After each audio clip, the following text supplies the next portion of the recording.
Luo Feng awalnya menikmati menonton pertempuran sambil minum, mengetahui bahwa karena tuannya Zuo Shangke, dia mungkin memiliki konflik dengan penguasa negara makanan di masa depan. Namun, dia tidak menyimpan banyak permusuhan terhadap pembudidaya lain dari Food Nation. Tetapi ketika dia melihat mereka mulai membantai dewa sejati yang lebih lemah tanpa pandang bulu, niat membunuh Luo Feng semakin kuat. Dua negara sedang berperang, masing-masing mengandalkan kemampuan mereka sendiri. Tapi membantai yang lemah, sungguh sekelompok makhluk tercela. Mata Luo Feng menjadi dingin saat dia mulai mencari hadiah pada Yu Tianyi di aula gelap Pavilion Yanfeng. Tugas hadiah yang tercantum di cabang Huyang Pavilion Yanfeng hanya yang diterima oleh cabang itu. Tugas hadiah dari kota-kota besar lainnya atau bahkan negara lain tidak akan ditawarkan kepada semua klien. Karunia Yu Tianyi setinggi 500.000 pasir alam semesta? Luo Feng dengan cepat menemukannya dan langsung menerima hadiah itu. Tidak semua orang bisa mendapatkan hadiah pada mereka, karena hadiah minimum harus 10.000 pasir semesta. Jika tugas tidak selesai, hadiah akan tetap berada di Pavilion Yanfeng tanpa batas waktu. Dengan demikian, sebagian besar dewa sejati abadi tidak memiliki karunia di kepala mereka. Luo Feng sendiri masih belum memiliki hadiah.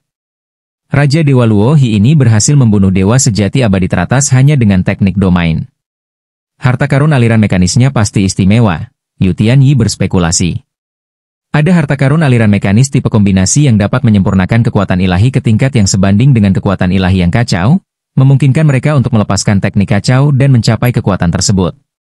Sebelum kematiannya, Ketua Blood Python mengirim pesan yang mengatakan bahwa harta karun aliran mekanis Raja Dewa Luo Hi bernilai setidaknya 5 juta pasir alam semesta, yang mungkin benar, pikir Yu Tianyi, menjadi agak tertarik. Yu Tianyi melirik ke bawah. Pada saat ini, dia hanya memiliki satu bawahan yang masih hidup, Dewa Sejati Abadi Guntur. Dewa Sejati Abadi Guntur ini memiliki harta karun aliran mekanis, inti Guntur, yang, setelah bertahun-tahun berkultivasi, dia telah berkembang ke tingkat yang sangat tinggi. Dalam hal kekuatan, dia tidak kalah dengan Ketua Blood Python. Tetapi pada saat ini, dengan penindasan susunan kota Huyang dan medan sayap penghancur yang kacau, dia telah jatuh ke tanah, terikat dan dihancurkan oleh arus yang kacau, tidak dapat bergerak. Raja Dewa Yutian, selamatkan aku. Dewa Sejati Abadi mengirim sinyal mara bahaya. Tiba-tiba, gumpalan benang seputih salju mengembun dalam kehampaan, membungkus Dewa Sejati Abadi dan dengan cepat membawanya pergi. Kamu pergi dulu, aku akan menguji Raja Dewa Luo Hi ini, kata Yu Tianyi, tubuhnya yang dingin berdiri di udara, mengirimkan transmisi jauh. Raja Dewa Yutian, hati-hati, Dewa Sejati Abadi Guntur yang melarikan diri menghela nafas lega. Melarikan diri? Luo Feng, berdiri di pintu masuk aula, bergerak. Dengan satu langkah, menggunakan perintah teleportasi dunia segudang dunia, yang dia peroleh dari Ying Chang, dia langsung melintasi kehampaan dan muncul di sebelah masa benang seputih salju yang membungkus Dewa Sejati Abadi Guntur. Tidak, Dewa Sejati Abadi Guntur memandang Luo Feng dengan tidak percaya yang tiba-tiba muncul di sampingnya. HMPH. Luo Feng mengulurkan tangannya, kelima jarinya tajam seperti 5 bilah, langsung menembus benang seputih salju dan ke dada Dewa Sejati Abadi, meraih hati Dewa Sejatinya. Puff! Hati Dewa Sejati hancur. Luo Feng mengumpulkan mayat dan barang-barang yang tersisa, dan benang seputih salju larut menjadi ketiadaan. Kemudian Luo Feng menatap Yu Tianyi di kejauhan. Yu Tianyi tidak peduli dengan kematian bawahannya. Dia menatap Luo Feng dan bertanya, berteleportasi melalui luar angkasa? Rumah Tuan Kota cukup mempercayaimu untuk memberimu otoritas seperti itu? Bahkan ketika mempekerjakan individu yang kuat, Rumah Tuan Kota biasanya berhati-hati untuk mencegah mereka berbalik melawan mereka di saat-saat kritis. Yu Tianyi, apakah kamu siap mati? Luo Feng bertanya. Selama bertahun-tahun kultivasiku, aku belum pernah bertemu dengan Dewa Sejati Abadi yang bisa membunuhku. Yu Tianyi mencibir. Dalam sekejap, banyak bilahes meletus di sekelilingnya, dengan paksa memukul mundur raksasa Jinsa, Three Swords Rift Beast, dan Blade Wing Devourer. Kudengar teknik pedangmu telah mencapai tingkat alam kacau? Secara kebetulan, saya juga tahu beberapa teknik pedang, kata Luo Feng. Kamu juga tahu teknik pedang? Yu Tianyi berkedip, dengan cepat mengguncang Jinsa, Three Swords Rift Beast, dan Blade Wing Devourer. Ini membuat Jenderal Jinsa dan Gao Wusui merasa kelelahan. Meskipun mereka memimpin harta karun aliran mekanis tentara, mereka masih secara komprehensif dikalahkan oleh Dewa Sejati Abadi yang begitu kuat. Meskipun mendapat dukungan dari susunan kota Huyang, mereka masih ditekan dalam pertarungan 3 lawan 1. Sekarang mengguncangnya sangat mudah. Mati. Yu Tianyi menyerang ke depan, memanggil 9 pedang es di hadapannya, bilah yang sepertinya memotong langit dan bumi, membawa kekuatan yang tak terbendung saat mereka mengepung Luo Feng. Luo Feng merasakan bahwa ruang di sekitarnya benar-benar tertutup. Dia tidak punya tempat untuk bersembunyi dari 9 bilah ini. Dalam hal siluman dan pembunuhan, Shadow Chang lebih baik. Dalam pertempuran langsung, Yu Tianyi bahkan lebih tangguh, pikir Luo Feng, menyadari dia tidak bisa menghindar. Dia tidak mencoba menghindar tetapi malah menilai kekuatan serangan lawan melalui domainnya yang kacau. Ketika 9 bilah es menutup, Luo Feng tiba-tiba melesat ke depan, matanya berkedip dengan cahaya tajam. 10 arah tidak terbatas. Menghadapi 9 bilah es yang mengelilinginya, Luo Feng menggunakan tubuhnya sebagai pedang, menjalankan satu-satunya teknik pedang pertahanan murni dalam 9 pedang alam pecah, 10 arah pedang tanpa batas.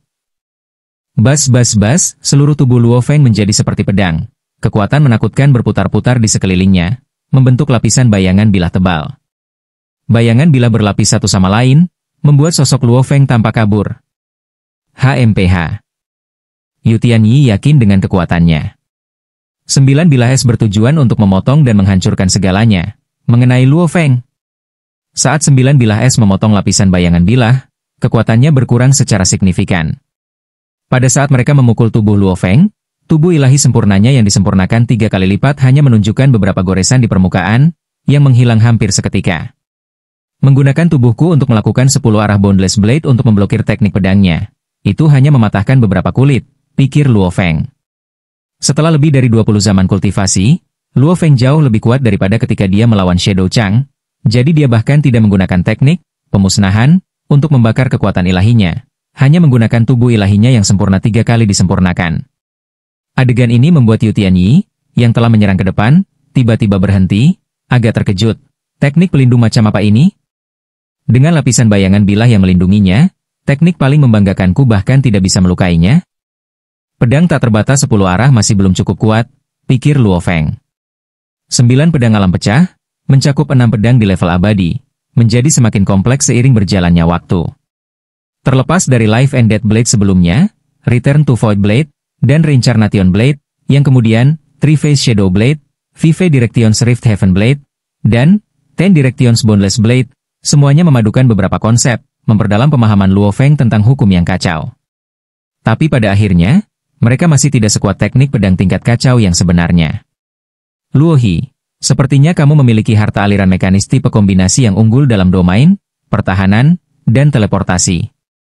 Yu Tianyi mencibir, mengandalkan harta karun, keterampilan macam apa itu? Aku tidak bermain denganmu lagi hari ini. Wos! Yu Tianyi segera terbang ke langit. Mencoba melarikan diri, Luo Feng langsung berteleportasi, tiba-tiba muncul tepat di depan Yu Tianyi. Aku tahu kamu akan berteleportasi. Yu Tianyi sudah memasang jebakan. Atas perintahnya, benang seputih salju yang tak terhitung jumlahnya yang tertanam di kehampaan muncul, membentuk jaring untuk menjerat Luo Feng. Saat menjebak Luo Feng, Yu Tianyi dengan cepat melarikan diri ke langit malam yang jauh. Sebuah pisau tiba-tiba muncul di tangan Luo Feng, dipenuhi dengan kekuatan tak terbatas dari tubuh ilahinya yang sempurna 3 kali halus. Semuanya disalurkan ke embrio pisau tingkat Raja Ilahi ini. Bilahnya berkedip. Cahaya bilah yang sepertinya merobek langit dan bumi muncul, mengiris jaring seputih salju dan bertujuan untuk memotong Yu Tianyi yang melarikan diri. Yu Tianyi nyaris menghindari sebagian besar dari itu, tetapi lengannya diserempet oleh cahaya bilah dan langsung dimusnahkan. Kekuatan pedang ini membuat Yu Tianyi terkejut. Bagaimana dia begitu kuat? Dia merasa lebih menakutkan daripada saudara laki-laki keduaku.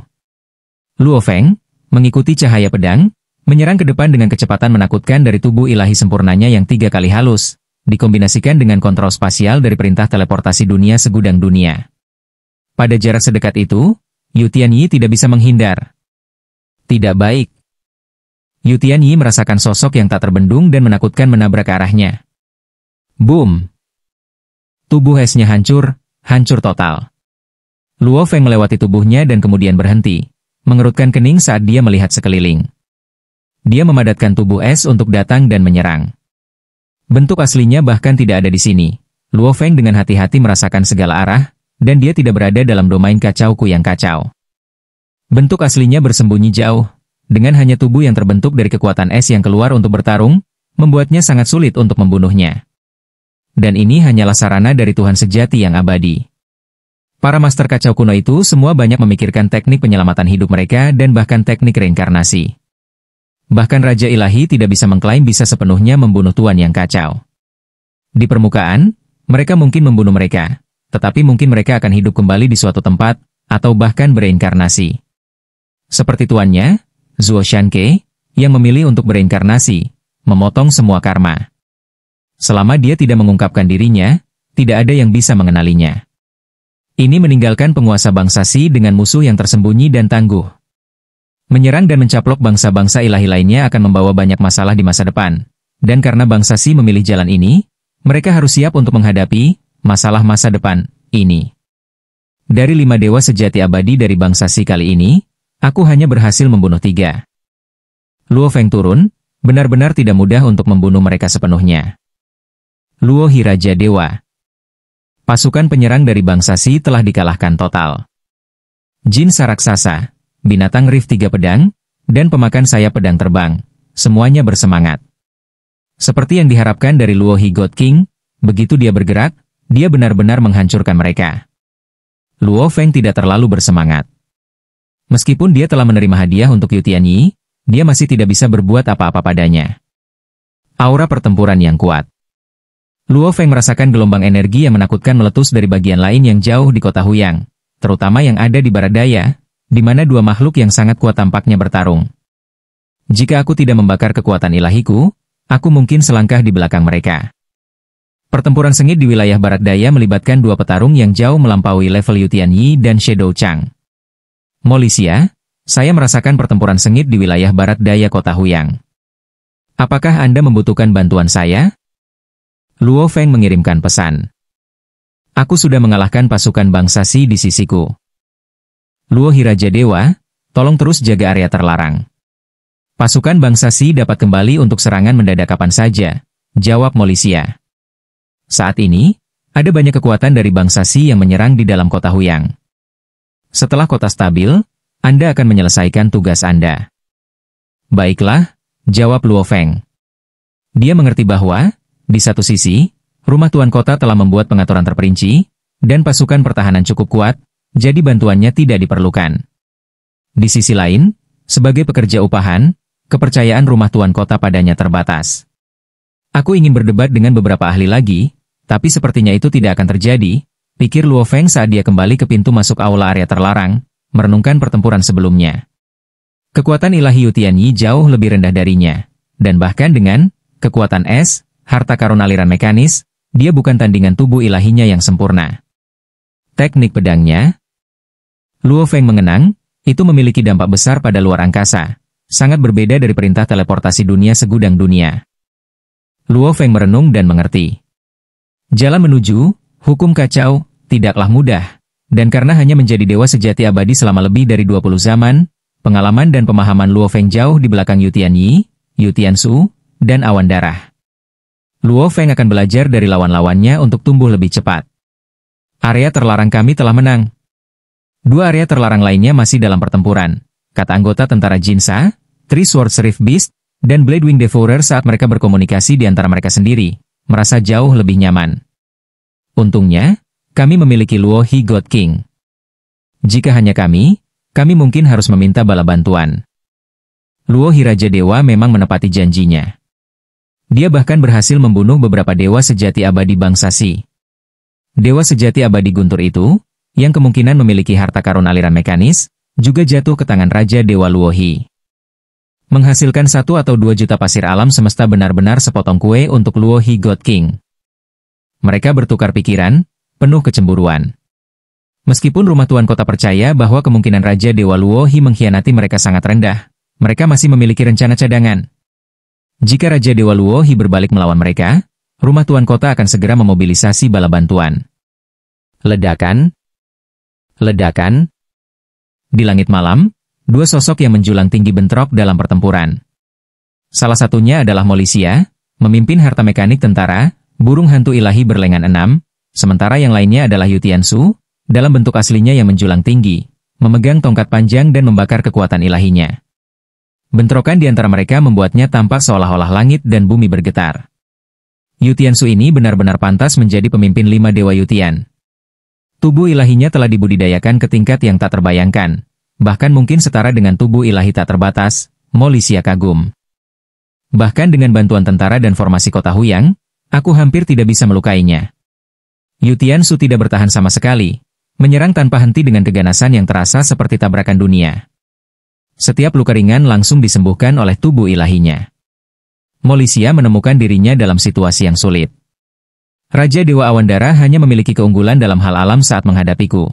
Dia tidak bisa mengancam tubuh ilahiku sama sekali, pikir Yu Tiansu percaya diri. Tubuh ilahinya dianggap sebagai salah satu yang paling menakutkan di tingkat dewa sejati abadi. Dia juga telah melatih teknik pembakaran kekuatan ilahi ke tingkat yang sangat tinggi, membuatnya tak takut saat melepaskan kekuatan penuhnya. Yu Tiansu, mundur sekarang, Raja Dewa Awan Darah tiba-tiba mentransmisikan. Mundur? Yu Tiansu bertanya, mentransmisikan kembali, mengapa mundur? Yu Tianyi telah gagal di pihaknya, dan saya telah bertemu dengan Jenderal Yonghu dari ibu kota kerajaan Yu. Saya harus melarikan diri juga. Jika Anda tidak mundur, kamu mungkin dikepung, jadi mundur dengan cepat, jawab Raja Dewa Awan Darah. Meskipun Raja Dewa Awan Darah melayani Markuis bayangan mengalir bangsa Si, dia tidak pernah benar-benar bertarung dengan nyawanya yang dipertaruhkan di kota Huyang. Paling-paling, dia hanya menunjukkan sekitar setengah dari kekuatannya, tetapi bahkan itu sudah cukup untuk mengintimidasi kota Huyang dan menuntut sejumlah besar sumber daya dari Flowing Sha de Marquis. Semakin banyak mereka mengekspos, semakin berat beban yang akan mereka tanggung, dan semakin kuat lawan yang akan mereka hadapi. Suatu hari, mereka bahkan mungkin mati. Menyembunyikan kekuatan adalah kunci untuk hidup lebih lama. Tujuanku bukan untuk berjuang untuk bangsa Si, tetapi untuk mengumpulkan sumber daya untuk menerobos ke alam yang kacau. Raja Dewa Awan Darah sangat jelas tentang tujuannya sendiri. Di benua asal, sebagian besar kota besar memiliki beberapa dewa sejati abadi yang sangat kuat. Tapi Raja Dewa Awan Darah tidak menghargai mereka tinggi. Akumulasi wilayahnya telah mencapai tingkat yang tak terduga. Bahkan Yu Tiansu dan Yu Tianyi percaya. Dia memiliki satu kaki di alam yang kacau. Saya mempraktikkan garis keturunan dan hukum dan telah memahami 9 teknik tingkat kacau. Melihat semua dewa sejati abadi di bangsa Si, akan sulit untuk menemukan yang lebih kuat dariku dalam hal alam. Tapi meski begitu, aku masih belum menerobos, pikir Raja Dewa Awan Darah saat dia mengamati kehadiran menakutkan di hadapannya. Kali ini di kota Huyang, aku akhirnya bertemu seseorang yang setara denganku. 3 area terlarang dijaga oleh Luo Feng, Mo Lixia, dan tetua berambut putih. Jenderal Yonghu adalah kekuatan tersembunyi, dan ketika 3 area terlarang diserang, dia memilih untuk menghadapi Raja Dewa Awan Darah karena kekuatan yang ditampilkan Raja Dewa Awan Darah kali ini menakutkan dan telah menjadi ancaman bagi area terlarang. Hari ini, kamu tidak akan melarikan diri. Niat membunuh Jenderal Yonghu melonjak. Dia telah mengolah tubuh ilahi tak terbatas dan merupakan dewa sejati abadi yang luar biasa berbakat di seluruh kerajaan Yu, sangat dihargai oleh Raja Ilahi. Dia juga telah mempelajari banyak teknik Raja Ilahi, mencapai tingkat yang sangat tinggi dalam hal alam, dan memahami teknik tingkat kacau. Dengan tubuh ilahi tak terbatas, warisan Raja Ilahi, alam, kemauan, dan senjata, Jenderal Yonghu tidak memiliki kelemahan. Tubuh ilahi Awan Darah ini tidak sekuat milikku. Niat membunuh Jenderal Yonghu sangat kuat, tapi akumulasi wilayahnya melampaui milikku, dan tekniknya tidak dapat diprediksi. Untungnya, saya memiliki formasi kota Huyang untuk membantu saya. Hari ini, saya punya kesempatan untuk membunuhnya. Tanpa formasi kota Huyang, Jenderal Yonghu tidak akan bisa menghadapinya. Jenderal Yonghu, kamu hanya memanfaatkan formasi. Raja Dewa Awan Darah tersenyum ringan, dan tiba-tiba tubuhnya berubah menjadi gelombang darah yang bergulir, langsung menutupi area yang luas. Luo Feng, menggunakan harta karun aliran mekanis, sungai darah kehidupan, juga bisa berubah menjadi sungai darah. Tetapi Raja Dewa Awan Darah, setelah menggabungkan beberapa teknik tingkat kacau, dapat sepenuhnya mengubah tubuh ilahinya menjadi gelombang darah yang tak ada habisnya. Dan dalam hal keahlian, itu jauh lebih unggul daripada penggunaan sederhana Luo Feng dari harta karun aliran mekanis. Jenderal Yonghu terkejut. Menekan. Jenderal Yonghu berteriak, dan segel hantu besar turun dari langit malam, menghantam gelombang darah di bawah, menyebabkan bagian dari gelombang darah dilenyapkan. Gelombang darah yang tersisa menyebar ke segala arah, langsung menelan area seluas ratusan juta mil. Segala sesuatu dalam jangkauan yang luas ini, apakah itu dewa sejati yang tinggal atau dewa sejati void, dimakan, dan gelombang darah terus mengembang. Berani? Ekspresi Jenderal Yonghu menjadi gelap. Hanya dengan satu gelombang darah ini, lebih dari 10 miliar nyawa telah dilahap. Jenderal Yonghu, saya akui Anda memiliki lebih banyak harta daripada saya, dan dengan bantuan formasi, saya tidak bisa melarikan diri jika kita menyeret ini. Tapi saat Anda mencoba membunuh saya, menurut Anda berapa banyak nyawa yang bisa saya bantai? 500 miliar? 1 triliun? Hahaha, dengan pembantaian seperti itu, bisakah kamu menanggung konsekuensinya? Suara Raja Dewa Awan Darah bergema di setiap bagian gelombang darah. Saat segel hantu besar menghancurkan bagian gelombang darah yang bergulir menyapu wilayah lain. Tidak. Tolong. Apa yang terjadi? Sejumlah besar makhluk, menghadapi bencana yang tiba-tiba ini, langsung dimusnahkan dalam gelombang darah. Tersesat. Wajah Jenderal Yonghu muram saat segel hantu di langit ditarik kembali ke tangannya, dan kekuatan formasi ditarik. Hahaha, Jenderal Yonghu, kamu benar-benar bijaksana. Gelombang darah yang bergulir tersebar dan menghilang tanpa jejak. Jenderal Yonghu berdiri di tempat, tidak mau melepaskannya. Jenderal Yonghu, tetua berambut putih itu mendekat.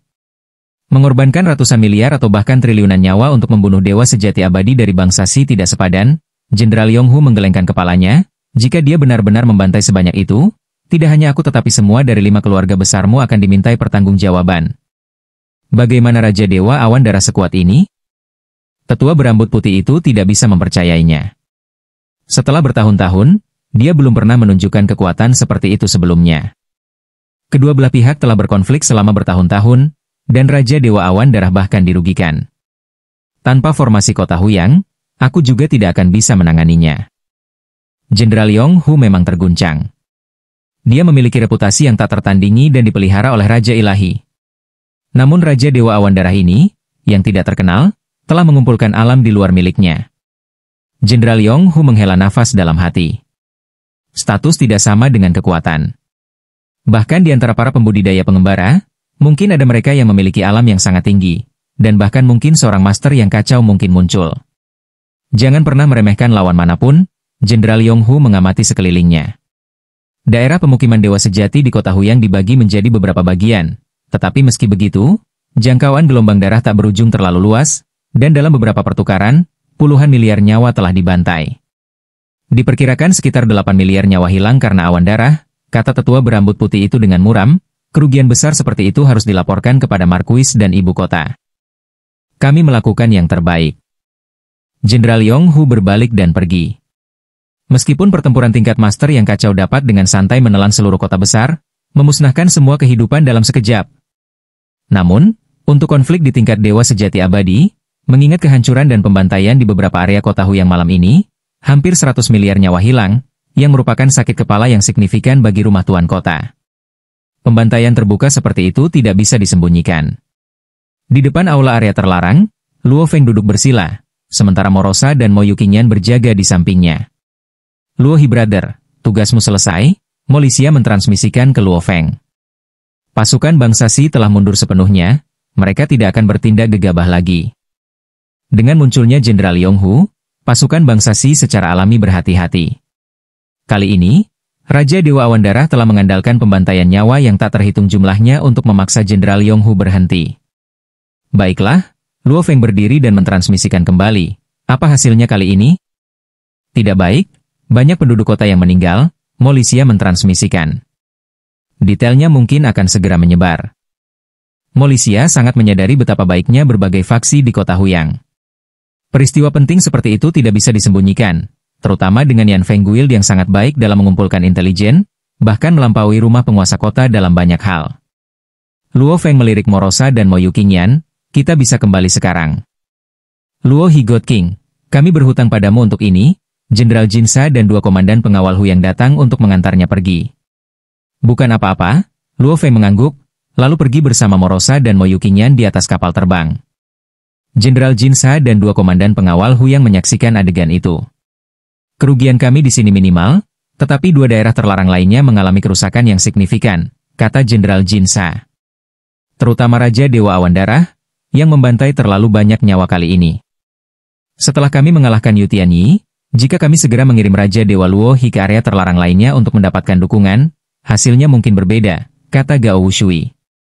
Itu bukan untuk kita putuskan, Komandan Pengawal Huyang lainnya menggelengkan kepalanya. Di kota Huyang, keputusan inti dibuat oleh tingkat tertinggi rumah tuan kota. Mereka hanya bisa mengikuti perintah. Luo Feng terbang kembali bersama Morosa dan Mo Yuqingyan di kapal terbang. Luo He Brother, sesuatu yang besar terjadi kali ini, Juyu mengirimkan ke Luo Feng.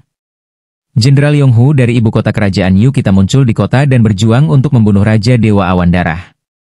Raja Dewa Awan Darah melepaskan kekuatan yang jauh lebih besar daripada sebelumnya, membantai lebih dari 80 miliar nyawa dan memaksa Jenderal Yonghu mundur.